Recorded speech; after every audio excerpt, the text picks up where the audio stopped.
Hey, Dabata, we'll dive deep into Carson Wentz a little bit later. Here's the playbook tonight. Back to Pro Bowl form. Barrett tells us why James Bradberry will be an elite corner once again. And we hear from the newest bird on why he chose Philly. Plus, Jonathan Gannon will prove the doubters wrong, and will also break down why this offseason should not be compared to the famed Dream Team, infamous Dream Team of 2011.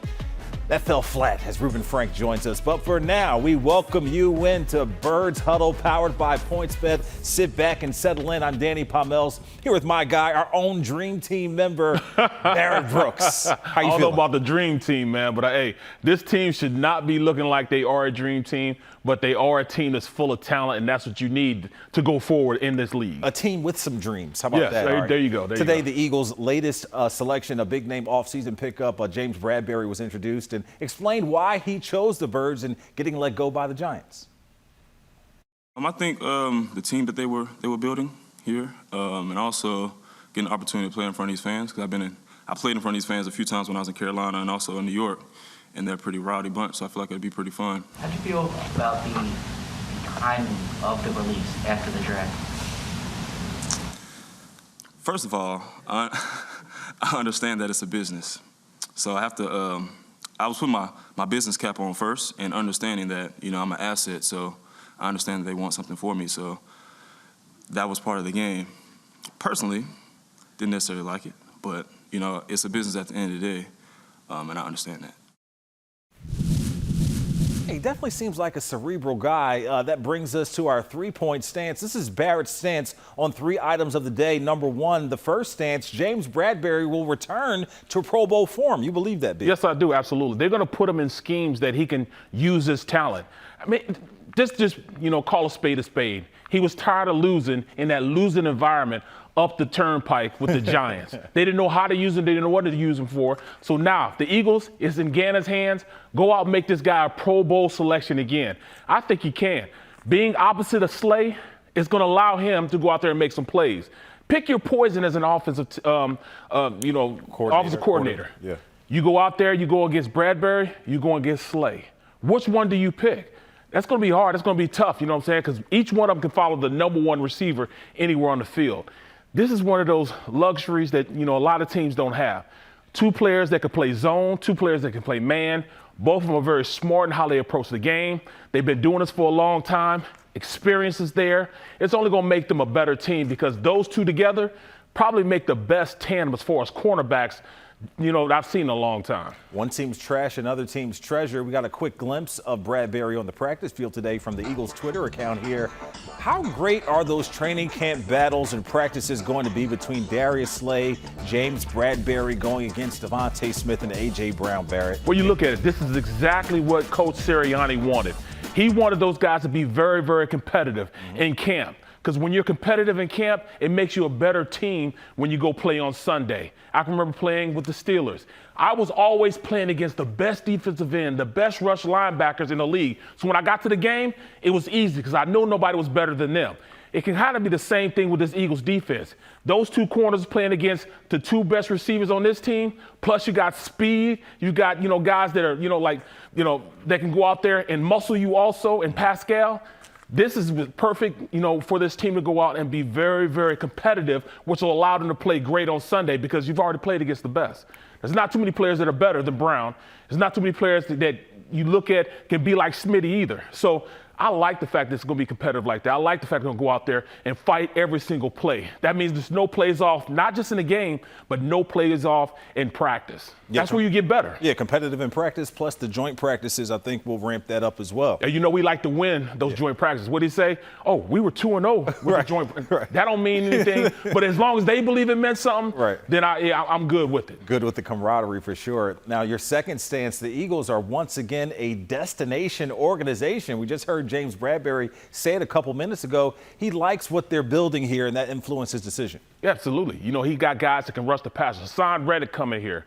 It gives him more time to go out there and play against the best receiver, can play tighter on him, because those guys up front are going to get to him. I mean, Fletcher Cox, he's not even asked to be the best pass rushing guy in the middle. You know, you have other guys who can go up and rush the passer also. I mean, you have guys that are on the bench right now, like Sweat, who can go up there and rush the passer also. Right. When you're as deep as that is, that means you can keep those guys rotating. Everybody will be fresh, which leads for those guys in the back end getting a better chance to go out there and pick balls off. Because when guys are getting hit or guys are getting hurried in their throws, it makes those DBs look a little bit better because now they're rush throws. Now they get to pick off those passes. This is where I think this defense takes it to another level. Because those guys up front play better, the guys in the back end will play better. And the rotation along the defensive line helps prop up guys coming back from injuries like Brandon Graham and other older guys who might not as tired either. Exactly. Take some of that pressure off. Now, your third and final stance, Jonathan Gannon, will prove the doubters wrong. You're pushing your chips all in on him. Well, you have to. I mean, it's imperative that he goes out and shows that he is a quality coach. I mean, yeah, he went out and had some interviews for a head coaching job, but he has to worry about what's happening right now. And right now, they gave him the pieces to play chess. He now has a defense that he can go out there and play multiple fronts. He has guys that, you know, he calls them rush linebackers. He has rush linebackers now. He has head-up guys that can play on top of those tackles. He has a nose guard, but 360-pound nose guard in the middle of that defense who can square off and solidify run-stopping abilities in the middle of that offense. He didn't have that before. And plus, the plethora of linebackers that he has. He has everything that you want. It's like he went to the grocery store and hand-picked guys that can play well in his defensive schemes. Now he's got all the groceries. It's up to him to go out there, put it in the pot, and make something that looks good, man. So let's see what he does with it. They only had 29 sacks last year, so nowhere to go but up from there. But I haven't heard you say many bad things about this defense. I mean, the players. I'm saying the players. Yeah. Now it's up to Gannon to go out there and make things happen. The players he selected, these guys can play. I know they can play. I've seen these guys play. Those front four, those front four or front three, whatever they have, Hassan Reddick, Fletcher Cox, all those guys I know they can play. It's up to him to put them in position to play well. That's what I need to see Gannon. You know, just like they say Hurts at this point, now they gave you the tools. Now you got to go build what you're going to build. Gannon's the same way. He has to now go out and show that he can coach these guys and put these guys in great positions to be successful. If he can do that, he has everything you need to cook up whatever. This could be a nice tasting gumbo if he makes it the right way. You know, you don't want it to be trash. He's got to make sure he doesn't make it trash. He's got to make that gumbo so it tastes pretty good. We didn't even mention Kazir White and Nakobe Dean. Just haven't even mentioned what I'm saying. Yeah, That's what I'm saying. It's just a plethora of great players. We heard from Gannon today for the first time since the season ended. Here he is on first-round pick Jordan Davis. He's a big, explosive, violent man that can win one-on-one. So yes, he will definitely have a role in the passing game, and he will affect the quarterback in a good way. So he definitely has the skill set to do that. When you start looking at how he moves and his body and his traits, he definitely will project to affect the game in the pass game as well. They believe in the pass rush ability of Jordan Davis. How much of a game changer is that if he can live up to that? Well, he's going to live up to it because he has no choice. He's the first rounder. He has to go out there, make sure he's in top physical shape. And he has guys around that are going to help him do that. Go out there and play hard. They're going to put him in position to have some success. You cannot one-on-one block him. Well, they're going to have to one-on-one block him because you got Fletcher Cox here. You got on the outside, you got BG. Right. You got Hassan Reddick on one side. Where do you pick to double team? Well, usually he's going to draw the wrong end of the stick. He's going to be able to double team and get up the field. That makes the guys on the outside one-on-one, or it's reverse. He'll be one-on-one. The guys on the outside get chips and double teams. Right. So he's in a great position where you can't just focus on him. That's when he comes out and has his coming out party and becomes that pass rusher in the middle, even at that size. Hey, Reuben Frank joins us on the other side to say stop any of that dream team talk. This offseason is the real deal. As we break, it's time for Birds Trivia. Hassan Reddick recorded double-digit sacks in each of the past 2 seasons, once with the Cardinals and then last year with the Panthers. When is the last time an Eagles player recorded double-digit sacks in back-to-back seasons? We'll have that answer in a moment. Stay with us.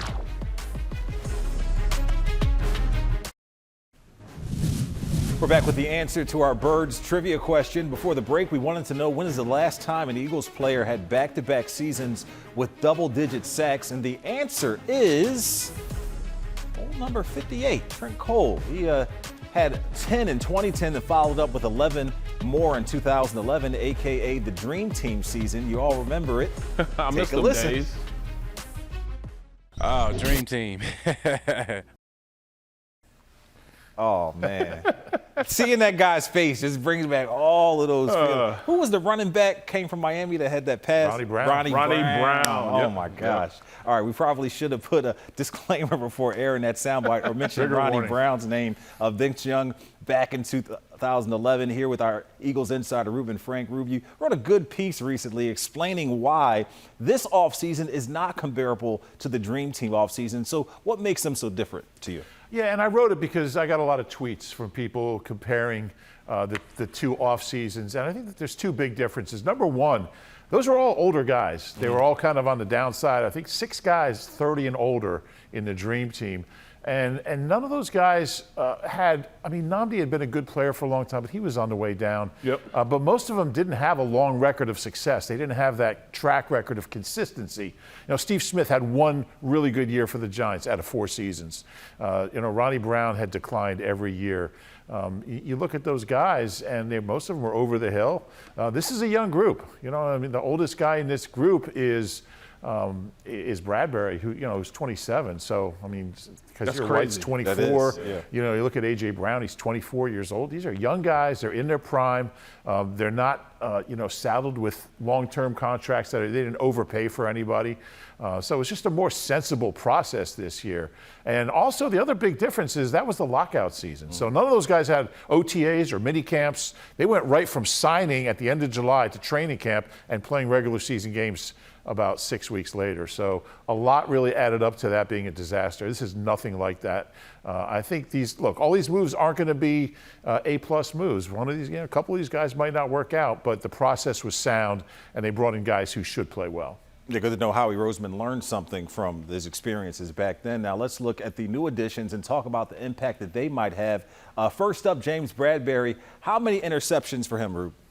Well, it's interesting. I think he's going to probably end up with more than Slay, because I think teams are going to go after him more than they're going to go after Slay. And I think they'll both have in the 3 to 5 range. But I think Bradberry's going to have 5, Slay's going to have 4. So I'll go Bradberry. You feel the same way, Barrett? Absolutely, because at this point, he didn't have a great season last year. Something to prove. Yeah, Slay had a great season last year. So they're going to try to pick on him a little more than throwing to the Slay's side. So, yeah, he'll get the majority of the passes thrown, at least early, to his side. And he's got to capitalize on those opportunities. Hassan Reddick, sacks on the season. We've seen what he can do with the Cardinals and the Panthers here in his homecoming. How many for him this year, Rube?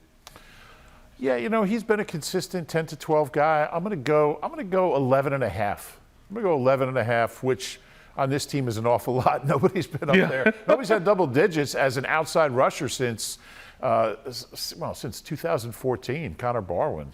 That's 8 years. Wow, so that's crazy. That was a move they had to make, and I think he'll be a double-digit guy. I wouldn't be surprised if Josh Sweat gets into double digits as well. Even that was unexpected from Barwin that season, but you think Reddick's going to have a smashing success too? Yeah, I'm saying around 12, just because with the multi defenses that Gannon's going to run. They're going to put him in a lot of different places, and when they put him in a lot of different places, it's going to be hard for offenses to get a beat on where he is, so they won't be able to slide to protection or send a running back that way or keep a tight end in to try to protect them. So I believe that's going to figure him to having double-digit sacks, and I'd say 12 for him. Going to have a key to the city in Camden again for Hassan Reddick right. if he keeps it up. How many touchdowns for A.J. Brown? That'll be a good barometer of how much of a connection he really has with Jalen Hurts, Rube. A.J. Brown touchdowns. They have so many weapons on offense. I think the touchdowns will be spread around pretty well. I think 8's a good number. I'm going to go 8. That doesn't sound like an awful lot, but they have just so many guys who can make plays with Devontae and Quez. And Jalen's going to probably run for about 10 of them.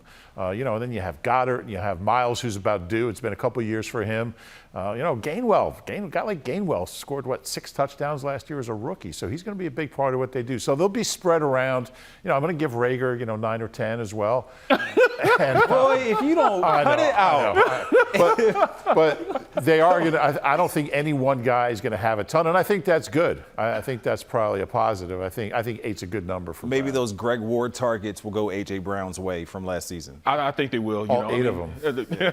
It will. It'll happen. I think around about 8 to 9. Okay. It's a good number for AJ. All right, on the other side, we head down I-95 to check in on the newly named Commanders and their new QB. Yes, we're talking Carson Wentz when we come back.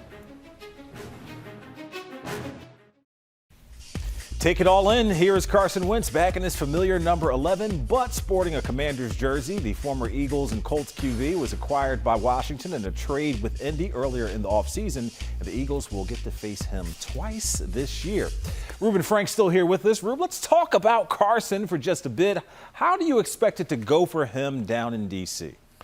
I actually think he's going to play well. It might not be the answer you guys expecting or people want to hear, but, you know, Carson Wentz is a talented guy, and if he's in the right frame of mind mentally, like you look at his last year, I mean, he actually, from week 4 to week, 14, he was 9-3. I guess it would be one more week than that. He was 9-3. He was But that last game when it mattered most. But listen, here's the thing. He was the third-ranked quarterback in the league over a 12-week period. So it's in there somewhere. Now, the Jacksonville game, the Raiders games were disasters. Right. But he's had more good moments than bad moments. And if he could just find that consistency that's been missing for him the last couple of years, I mean, he still had 27-7 last year. Right. You know, even with the Jaguars game. So there's something there. And I mean, it is probably his last chance. Maybe another year of maturity might bring that out of him? Maybe. I mean, he's got good players. He's got good guys to throw to him. Terry McLaurin. He's got good players around him. They draft Jahan Dotson? Jahan Dotson from Penn State. Ron Rivera, I know, is going to create a good atmosphere down there that he can possibly thrive in. I think he's going to be okay. Troy Aikman earlier this offseason. I could be dead wrong. You could be, but you went out on the limb and said it. This feels like Wentz's last chance to be a franchise QB. Barrett, you agree? Wholeheartedly, I agree.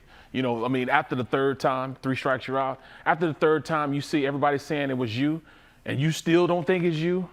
You know, you got to think and reevaluate what's going on. But, I mean, I'm not going to say anything negative about him. I'm going to say something positive. You just did. I'm just going to say this.